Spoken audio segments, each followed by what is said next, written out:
numérique irrigue l'ensemble des activités humaines. Et parmi ces activités humaines, il y a la gestion de la ville. Quand on parle de transition numérique, c'est l'idée qu'un certain nombre de services urbains qui auparavant étaient des services réels, comme par exemple les guichets dans les mairies d'arrondissement, peuvent se dématérialiser. Il me semble que ce qui est fondamental dans la période que nous vivons, c'est que nous devons gérer une transition énergétique qui veut dire la capacité pour les villes d'avoir une énergie renouvelable, une énergie de récupération, une énergie davantage locale. Et là, on voit bien le lien qu'il y a entre cette révolution numérique, grosse consommatrice d'énergie, entre parenthèses, notamment à travers les data centers et les outils de calcul, et cette transition énergétique. Rendre la ville intelligente, c'est justement faire en sorte qu'elle perde le moins possible d'énergie fatale et qu'elle soit le plus possible dans une logique vertueuse, pas seulement en matière de récupération de déchets, mais également en matière de récupération d'énergie.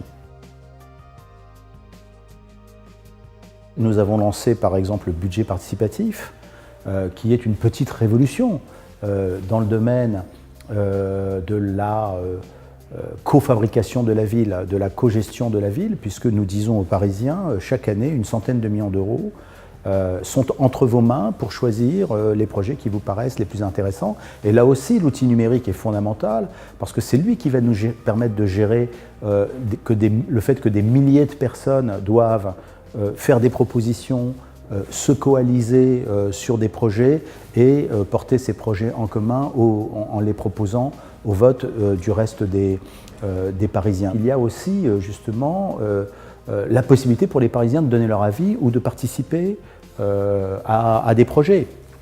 On a créé des plateformes, on a créé Imaginez.Paris qui permettait aux Parisiens de participer à la discussion sur la modification du plan local d'urbanisme.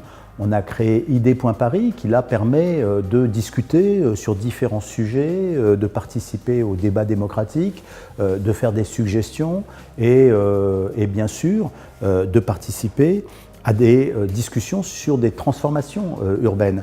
On va demander aux Parisiens de participer à des ateliers pour justement être capable de produire cette place du XXIe siècle accueillante aux enfants, accueillante aux personnes âgées ou handicapées, une place qui soit aussi un lieu de liberté, de méditation, pas nécessairement trop cadrée, trop normée. La place du futur, on ne sait pas comment elle va fonctionner. Et ces dispositifs de co-construction me paraissent essentiels.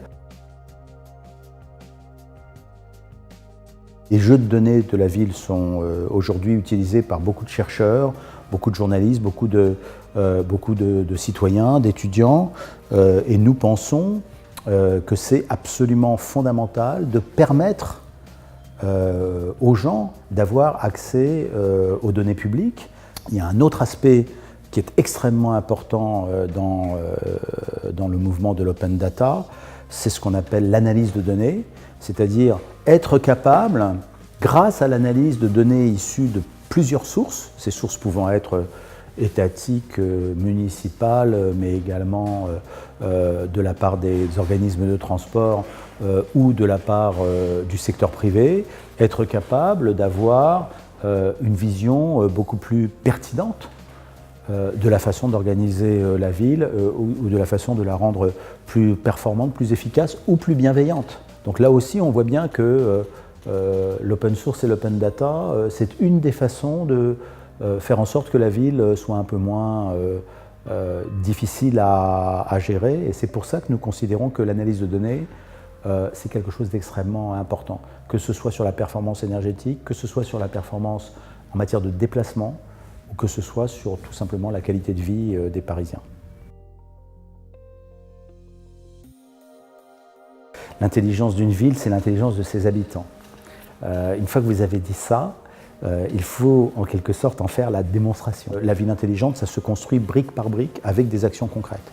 c'est un processus lent, c'est un processus qui consiste à créer des coalitions et à essayer de faire avancer tout le monde d'un même pas, d'un certain point de vue. Et faire la ville intelligente et durable, c'est aussi cela.